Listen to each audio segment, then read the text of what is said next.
Good morning, everyone, and welcome to Japan's Pavilion and this seminar.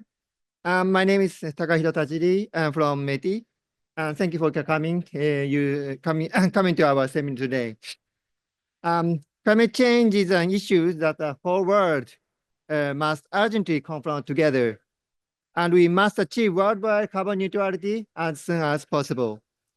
Japan focuses on three key aspects in its efforts towards net zero. First, triple breakthroughs, which means achieving decarbonization, economic growth, and a stable energy supply simultaneously. Second, one goal, various pathways, which means recognizing that efforts to achieve net zero should be diverse, considering the economic and energy circumstances of each country. Third, solution to the world, which means not only reducing Japan's own emissions, but also contributing to the global decarbonization by providing solutions of Japanese technology. The solution to the world is the other name of this pavilion. You can see the sign, the solution to the world under the Japan, the name. Regarding the third pillar, the solution to the world, this seminar will showcase efforts to innovation towards carbon neutrality, including ICEF and RD20.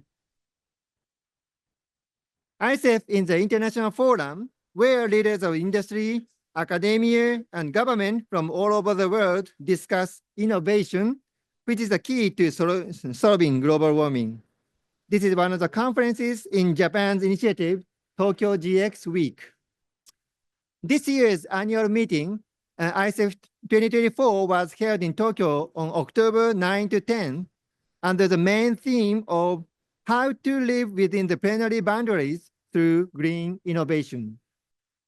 ICEF develops ICEF Roadmap on how key innovative technologies can contribute to a transition to clean energy. More details will be presented later.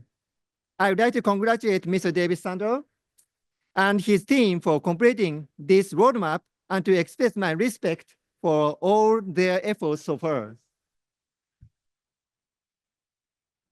The RD20 is an initiative to foster international collaboration among major research institutions in the G20 countries to achieve carbon neutrality. The RD20 Tokyo Symposium was held on October 11th to discuss the latest clean energy technologies. The sixth RD20 conference to share best practices in clean energy technology R&D will be held in New Delhi on December 2nd to 6th. Finally, COP29 Azerbaijan will be an important milestone, but we are still in the middle of a very long journey. We hope discussion in the conference, including ICEF and RD20, will continue to contribute to global carbon neutrality, and that more people will participate in this discussion. Thank you for your attention, and I hope you will enjoy this seminar. Thank you very much.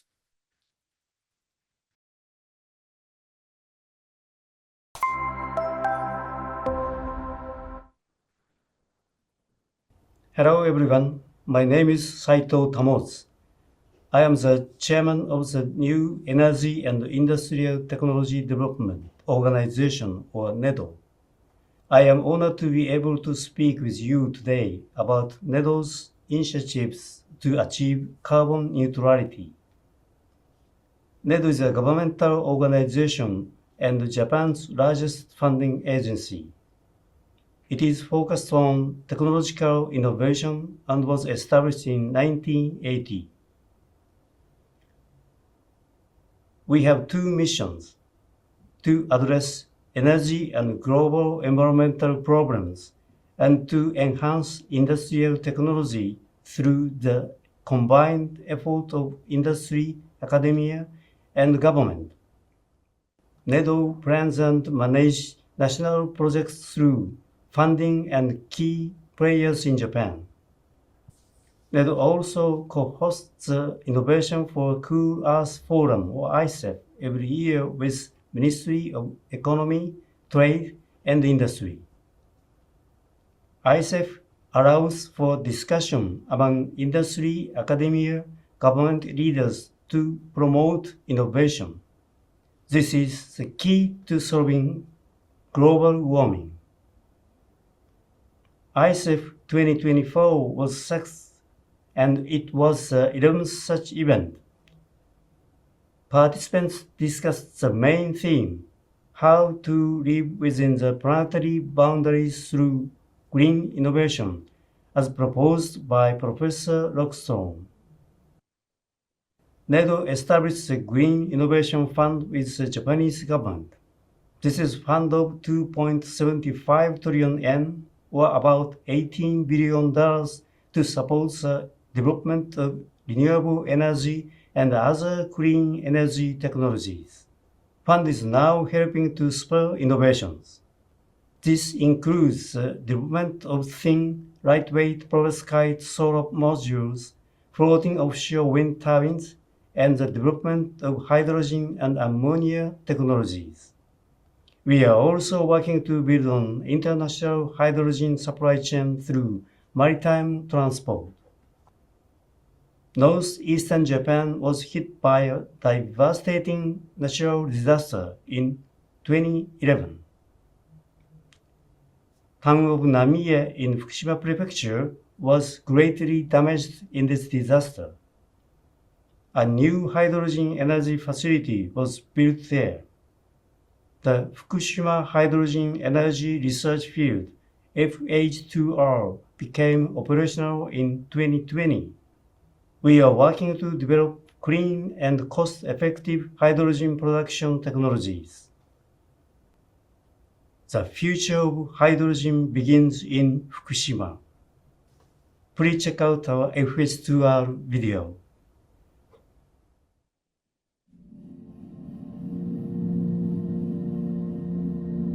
The creation of a society where people have access to new forms of energy.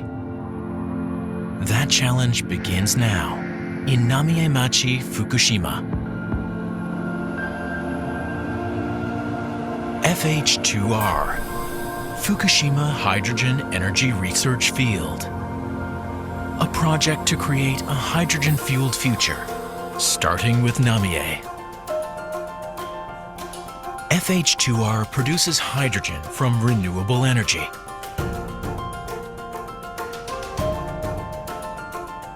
It is produced by the world's largest 10-megawatt water electrolyzer.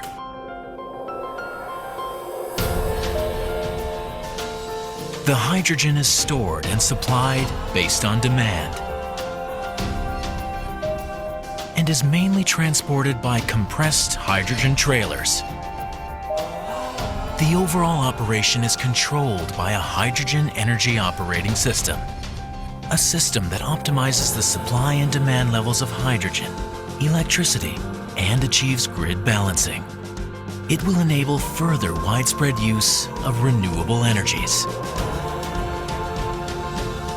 The clean hydrogen produced by FH2R will be used in a wide variety of places.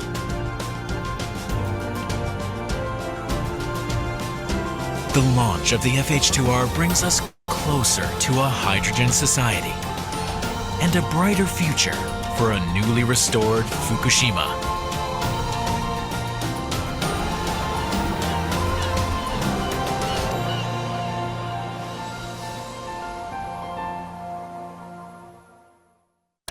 NEDO.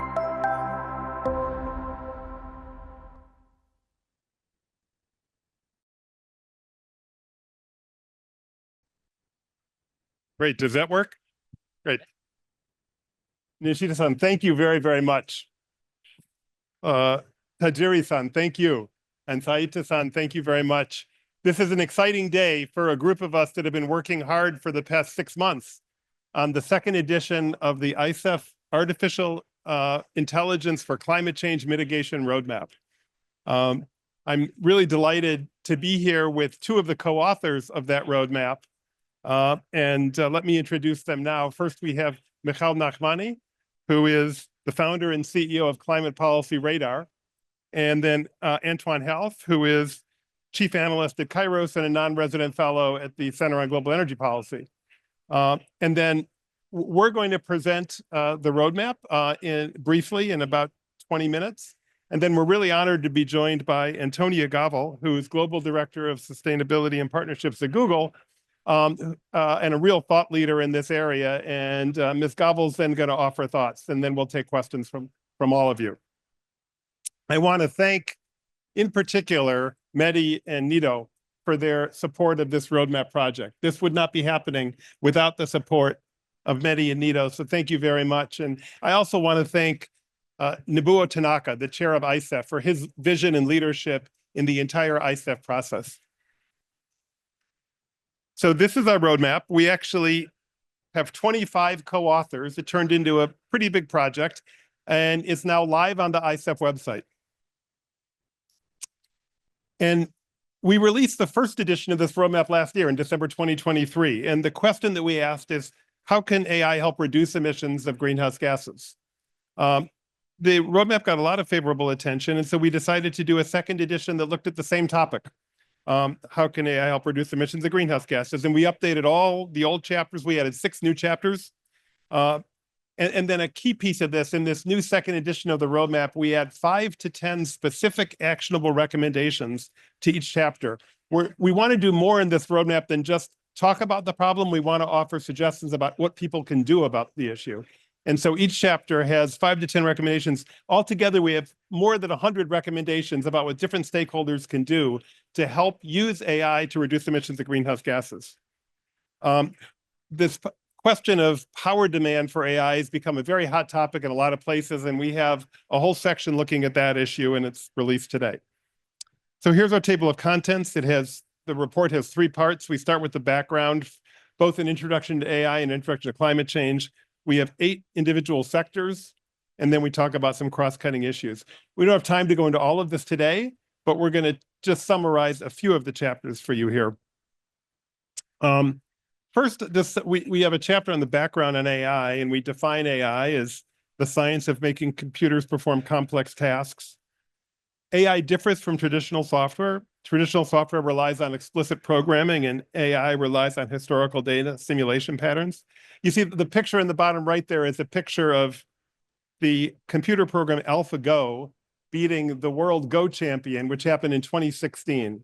And I find it interesting that a computer beat the world backgammon champion in the late 1980s.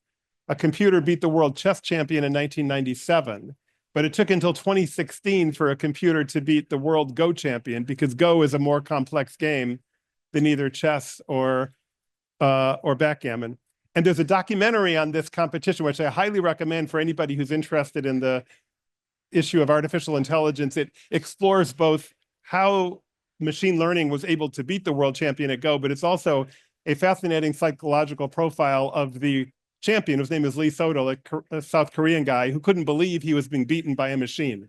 And he was, and it's a tremendous documentary. But modern AI has some far-reaching capabilities. That's what we talk about in this chapter.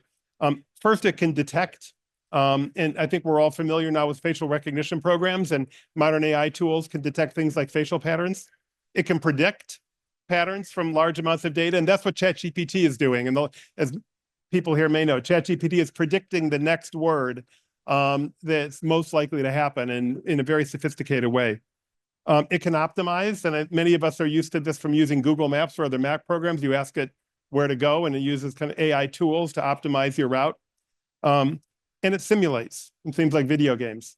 So with these 4 functions, we asked in our roadmap, detection, prediction, optimization, simulation, how can those help in reducing greenhouse gases? It can detect things like methane emissions from satellite data. Antoine Halff is going to talk about that. It can predict things like weather patterns, which can be helpful at solar and wind farms. It can optimize things like power flows through transmission lines, and it can simulate things like battery chemistry reactions. And those are just 4 of the hundreds of examples that we give in this roadmap of ways that AI tools can be helpful in reducing greenhouse gas emissions. We have a section, an introduction to climate change, we're really honored. This chapter was written by Ho-Sung Lee, the former chair of the Intergovernmental Panel on Climate Change, a distinguished co-author of our roadmap. Here at COP, I don't think many people need an introduction to climate change, but we wrote this chapter for maybe some computer scientists who might be interested in this issue, but don't know a lot about it. And I just think I think it's useful to repeat these statistics for people who may not know it. July 22nd of this year was the warmest day ever recorded. 2023 was the warmest year ever recorded. And one day and 1 year don't make a trend, but the warmest 10 years ever recorded were the last 10 years. We're living in an era of climate change now. Then our roadmap has we discuss 8 different sectors. We only have time to talk about one of them today, but let me just briefly talk about what we say about the power sector, which is 28% of greenhouse gas emissions, and the power sector is central to decarbonization. AI is already helping decarbonize the power sector with things like optimizing the generation and transmission assets and increasing output from solar and wind farms. AI is really already making a difference here, but it can do much more. Dynamic line rating is an area that I think is particularly exciting. This is optimizing the amount of electricity that could go through a power line, which traditionally has been limited by very conservative assumptions, but with new sensors and data management tools with machine learning, you can get much more power through a power line, and that's really helping deploy renewables in a number of different places. We look in every chapter in the roadmap, we look at barriers. We look at what the opportunities are, but we say what's standing in the way. And in our power sector chapter, one barrier is a lack of standardized data and well-developed models. This is something that happens in a lot of different sectors. A lack of trained personnel. And then here in this sector, the business models for utilities is a real barrier. We also look at risks in every chapter. And in the power sector, one thing we identify is that using AI in real-time operations can create real security and safety risks. I think many of us are used to the use of AI in things like Netflix recommendation algorithms.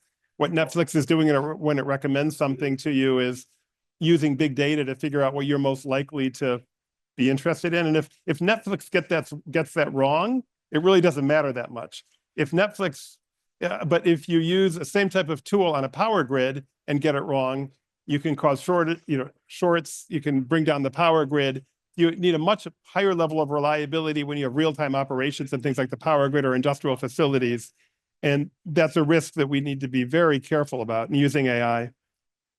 And then we have recommendations in every chapter, as I said earlier. Here we recommend, for example, that national governments, electricity regulators, and utilities should work together to develop data standards. The utility and electricity regulators should launch programs for training power sector workers, and that regulators should create clear regulatory frameworks. So this is an example. We have 8 chapters that have similar details about what can be done in different sectors. Let me jump all the way to our very interesting, important chapter on greenhouse gas emissions monitoring that Antoine Halff wrote, and have Antoine talk about that chapter for a few minutes. Come on, yeah.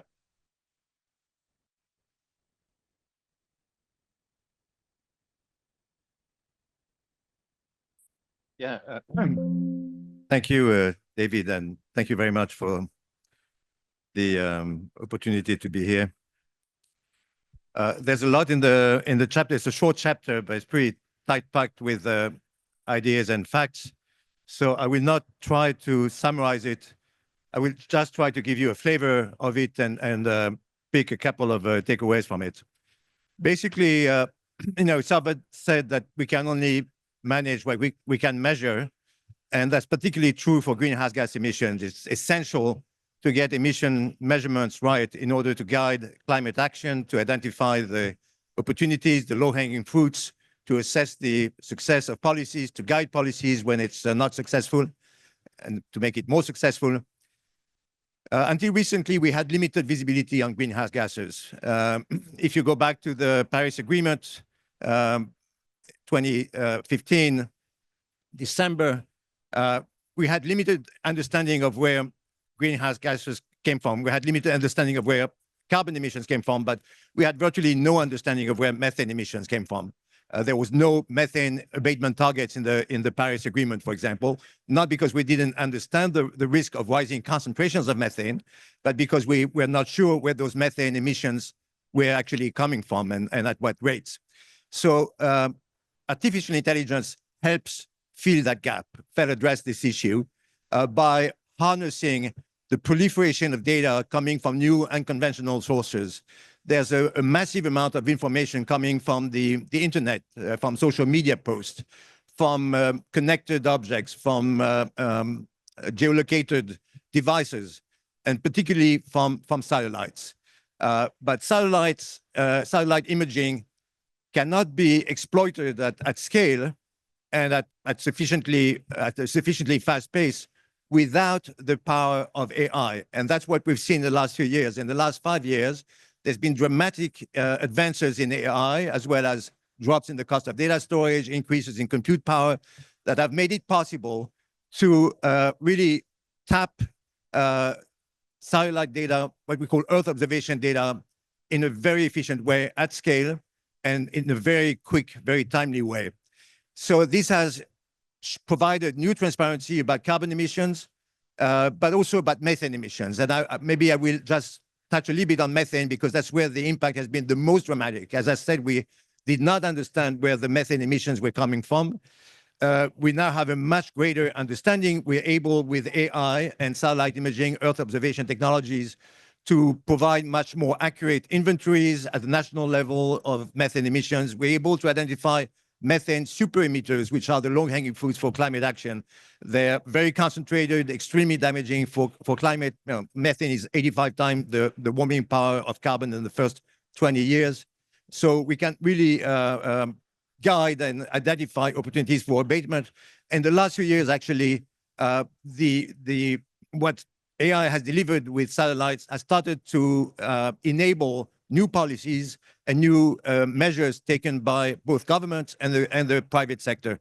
So in government, we've had the methane provisions of the Inflation Reduction Act. We had the new methane strategy in the US. We had also multilateral agreements or initiatives like the Global Methane Pledge. None of this would have been conceivable without the transparency provided by AI on emissions. And more progress is expected in the next few years as AI continues to make advances, with also Gen AI and LLM providing the opportunity to advance not only the science and the detection technology, but also to make it easier to disseminate the data and to facilitate adoption and user interface with the data. So very, very positive development for carbon. Carbon detections can really inform policy as well, carbon trading, all kinds of things. Now, we do see some obstacles, and in our chapters, we always identify obstacles and risks.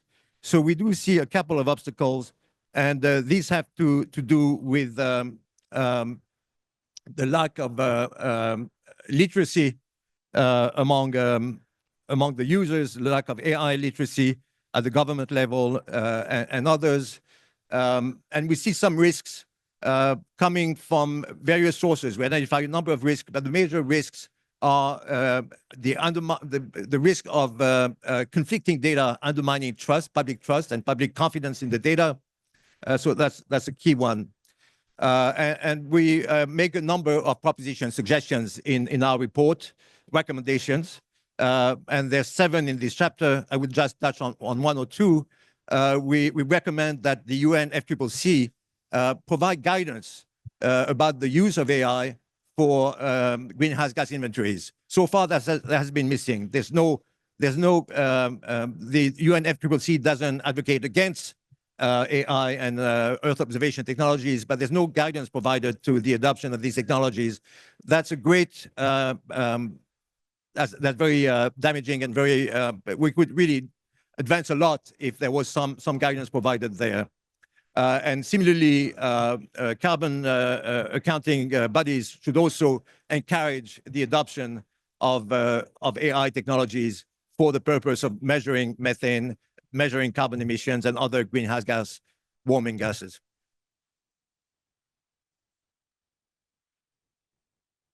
Well, thank you, Antoine, and thank you for such a thoughtful chapter. And I want to thank also your co-author, Colin McCormick. The two of you really wrote an interesting set of ideas here, and I recommend it to anybody who's interested in this topic. We have an important chapter on materials innovation. Just make a quick point about this. You see in the upper right-hand corner there, that's Thomas Edison, who invented the modern light bulb 150 years ago. When Thomas Edison did that, it's kind of a famous story. He took months to test different filaments and run electricity through them to see how much light and heat would be produced before he came up with what he thought was the best way to build a modern light bulb. Today, with AI tools, we can simulate 1 million of those interactions in a second. And that type of speed of innovation that AI facilitates can dramatically accelerate energy innovation across a range of areas. I think battery chemistry is one of the exciting areas, super strong lightweight materials, which are helpful in things like wind turbines and electric vehicles, all kinds of areas. We can speed energy innovation using AI. And we don't have time to get into the details in this chapter, but I highly recommend it. In every chapter, we talk about risks. And for the rest of this presentation, Michal, Nachmany, and I are going to kind of take turns. And Michal's going to talk about our slide on risks.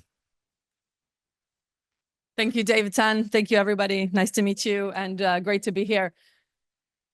The decisions that we need to make when we monitor and measure all of these things, this is where it gets tricky, because we have a fairly non-nuanced debate on AI in many circles today when we say, let's use AI, but do we use good AI? Do we use AI responsibly, or do we just use AI?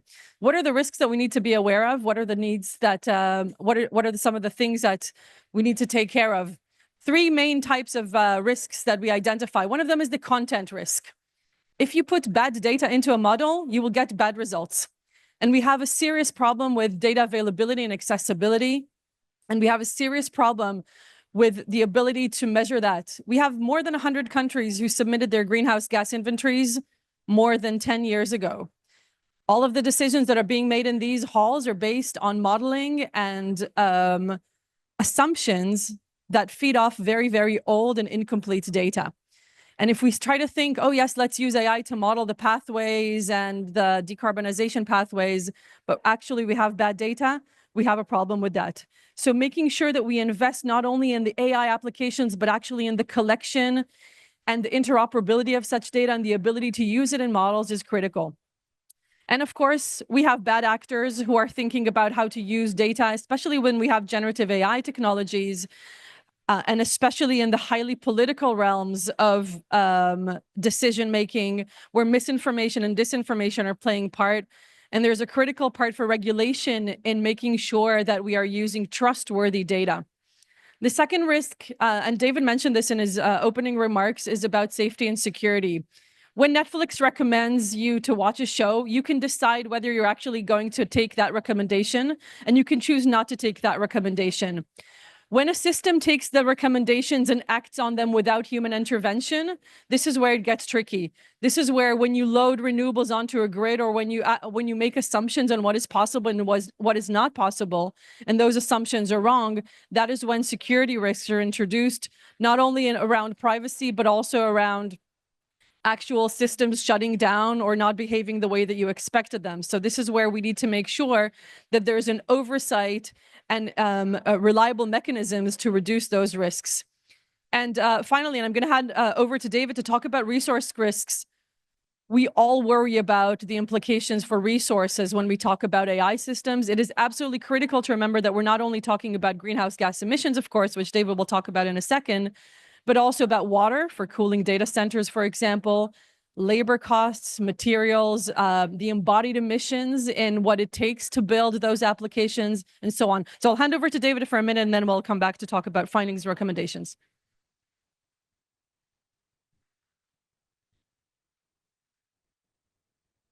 Thanks, Michal. So we have a chapter on greenhouse gas emissions from AI and what emissions are actually coming from the use of AI. And I wrote this chapter, and I spent a lot of this summer digging into the literature on this. And my kind of headline conclusion is the following. It's greenhouse gas emissions from AI computation today are less than 1% and perhaps much less than 1% of the global total. That's a little bit different than I think the dominant media narrative. And we need much better methodologies to assess this better. But at present, the greenhouse gas emissions from AI computation are really quite modest. However, greenhouse gas emissions from AI are likely to increase in the near future. We've seen dramatic growth in demand for AI, and I think it's quite likely that we will see increases in greenhouse gas emissions in the near term. But then in the longer term, it's possible that AI could result in either net increases or net decreases in greenhouse gas emissions. Either scenario is possible. AI is a broad tool. I think I heard somebody say that AI is a horizontal, it's not a vertical. AI cuts across every single area of human endeavor. And if we use AI in the ways that we're talking about in this roadmap, I believe we can, on net, lead AI to reduce emissions of greenhouse gases, but that future is not guaranteed. We're going to need to work at it. The topic of data center power demand has gotten a lot of attention, and we have a section of this chapter on this topic. And just to quickly run through some of the statistics, globally, data centers are about 1.5% of electricity demand. It's a little bit more in a few countries. By comparison, about 4% of global electricity demand comes from aluminum smelters. But the data center power demand is growing fast. But critically, and maybe this should be the first bullet, not the fourth bullet, data center power demand growth is caused by a lot of factors, not just AI. AI is an important factor to be sure, but 5G networks, streaming services, social media, lots of other things are causing increases in power demand from data centers. With that, I'll turn it back over to Michal. So to fix climate change, there's two big things we need to do. We need to make better policies, and we need to invest in better solutions. There's an interplay between those because we cannot deploy solutions at scale without the appropriate policy, because policy can be a barrier to deploying those. And it can be an incentive to developing those. And the fantastic work that METI and NEDO are doing in that front and that ICEF is doing in that front is evident in the ability to actually deploy those solutions. So the interplay between government and investment is critical here. We're going to focus a little bit about government and the ability to regulate, both to incentivize and to de-risk the work around AI. So we focused on that in that chapter, and we focused on the trust element. And trust is twofold. You can have very trustworthy applications that no one trusts, and you can have untrustworthy applications that everyone trusts. And both of those are complicated, and both of those are risky. So we want to make sure that we both have solid, good, based on good data, good applications, responsible applications, and that they are deployed in a way that people trust them and use them and are not afraid of using them and are not afraid to unleash the potential of them to reduce greenhouse gases. So we make a few recommendations that cut across government, but are also very much relevant, and we'll talk about that in the broader recommendations. Governments should prioritize the development of climate-relevant data ecosystem. We talked about the importance of good data for good AI. Being able to invest in the data itself as a foundation for good AI is critical. And finally, governments should use their convening power to facilitate the knowledge sharing and the collaboration between experts. This is one of those forums. There's many other forums where we need to make sure that that data is flowing, that we have a nuanced conversation, that we learn from each other fast, that we're able to scale, to learn from each other, and mainly to avoid mistakes. The ability to learn very fast what doesn't work is critical for enhancing trust. And the ethical guidelines for deploying AI responsibly to foster the trust and the confidence in AI, those are things that can be led by regulation and rolled outwards by other organizations. We move on to more broader findings and recommendations from this chapter, from our report in general. And I'm just going to see this super quickly. AI is contributing to climate change mitigation in important ways. There are so many wonderful ways. I think we have 350 pages in the report.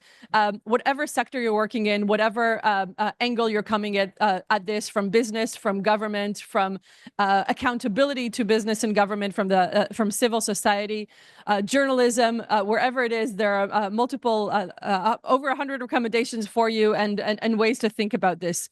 The potential of AI to contribute is likely to increase, and that is reliant on our ability to overcome two main barriers, the standardization and accessibility and availability of data, and the lack of trained personnel. we do not have enough data scientists, data engineers, people who are able to speak to the data scientists and data engineers, who are able to integrate that into product thinking, who are able to integrate that into decision making. In many organizations, the conversation is still, how do I use AI? What do we need to know? Bringing and upskilling the conversation across multiple parts of organizations is critical, both in the public sector and the private sector. And as David was just saying, the contribution of AI to greenhouse gas emissions is probably fairly small. I want to make a real important point here. This is AI in general. AI for good is even a fraction of that. So the greenhouse gas contribution of emissions out of the applications that use AI to reduce emissions is marginal. And we need to make sure that we're not being hijacked into the conversation of, is it better to use it or not to use it? The speed at which we can deploy these solutions using AI is absolutely critical for us. So some recommendations that are broader and go beyond government. Every organization should think about how to deploy AI and consider applications of how AI can contribute to its work and speed and scale and improve the quality of it. Governments, businesses, philanthropy should fund the fora in which AI experts should jointly explore the ways. I always go back to thinking about the COVID vaccination and how it was developed on the basis of open science. For years, we had genomic mapping, we had open science, open publications, and the ability for private and public sector to develop innovations on the basis of that open data was critical for that. And the sharing of data with data sets relevant to climate mitigation and sharing those publicly, that is exactly the basis on which we can do that here. Governments would require AI developers and data center operations to disclose their greenhouse gas emissions associated with their AI operations. That could be in the form of model cards that say, in deploying this model or in training this model or in using this model, these are the greenhouse gas and other resource, water, materials that are associated with that.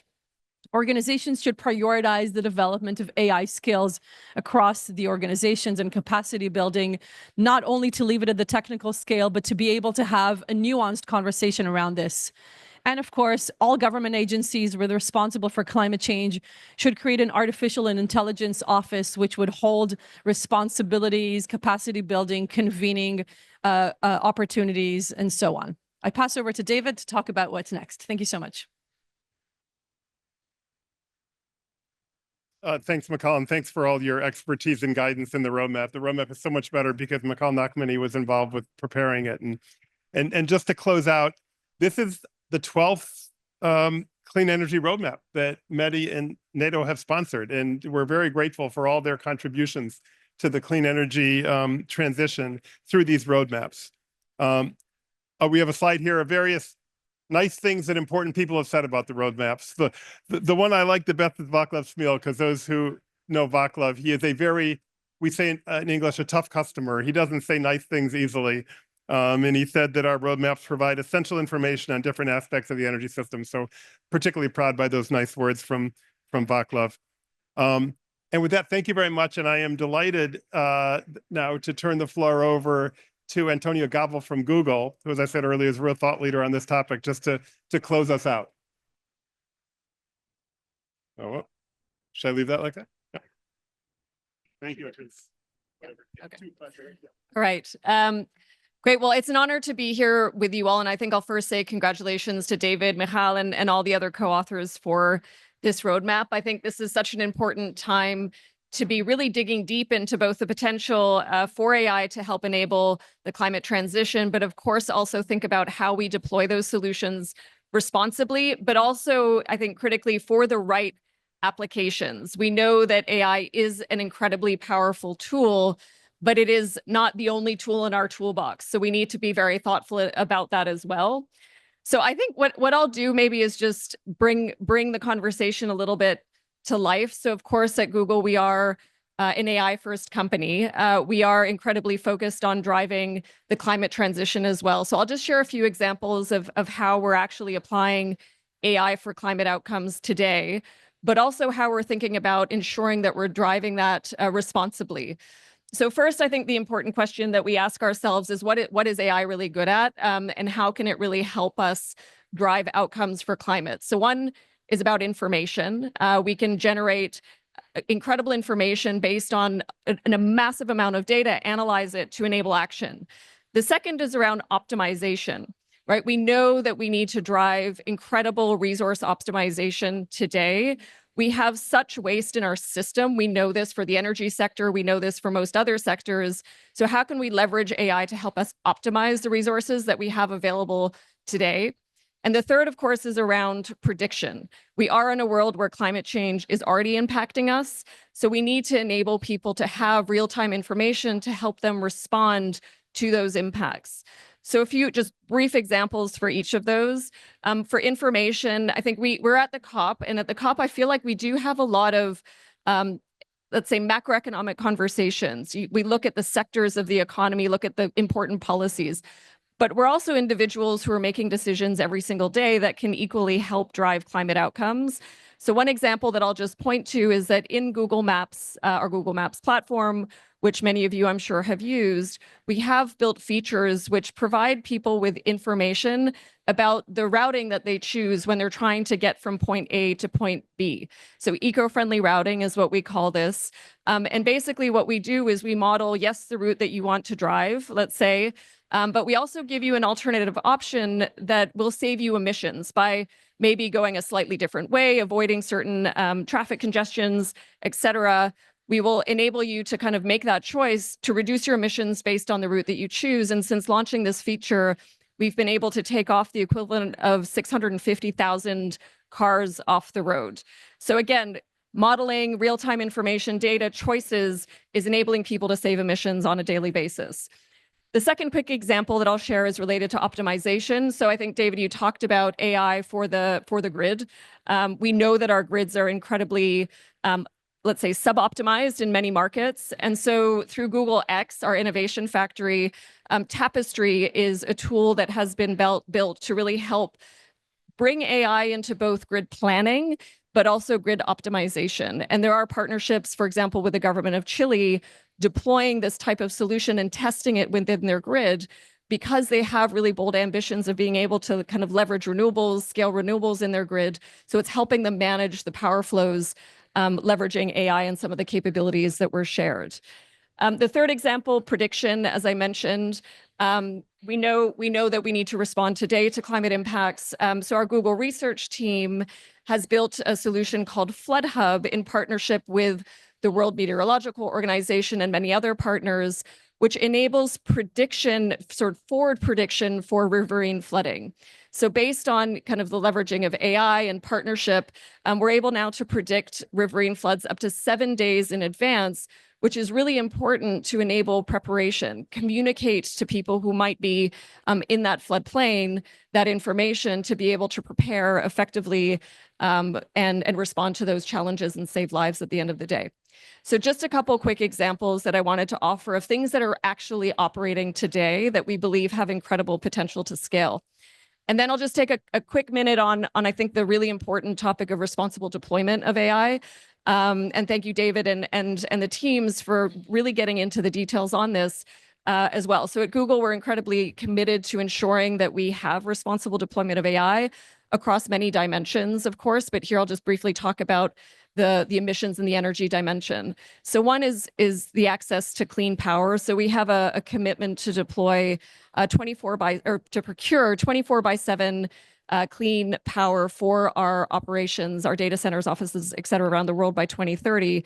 And what that means is basically trying to invest in both available technologies, renewable power, but also pull forward technologies that we need to innovate around, things like geothermal technology, but also small and medium-sized reactors as well. So in 2023, we invested in about 4 gigawatts. We signed contract for about 4 gigawatts of renewable power.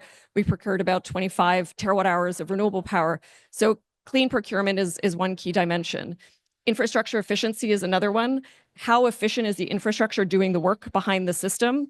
So equally, what we're seeing is ongoing efficiency gains in the infrastructure, and we need to see this deployed across the entire industry as well. So between our TPU, what we say version 4, and version 3, we've seen a 2.47% efficiency improvement. And the last quick point that I'll mention is the way that the models are designed also matters. So the actual kind of let's say that the soft work behind the AI makes a big difference in terms of both energy and emissions. So through best practices, tested practices in AI development, what we found is that you can reduce the energy demands by up to 100% and the emissions by up to 1,000%. So I just want to offer those thoughts both on sort of the positive applications of AI, but also I think the measures that not just the tech sector can take, but anybody thinking about using AI within their organizations, their NGOs, their businesses should also think about where is the power coming from to kind of generate what we need to do the computation. How are you designing your models? Are the engineers trained on how to optimize and design really efficient AI models? And how are we thinking about the evolution, the efficiency of the infrastructure? So again, congratulations, I think, on this really important work. We're certainly excited to dig into the 300+ chapters, and I might use something like Notebook LM to help me summarize some of the key recommendations, but I'll leave it at that, and thank you very much.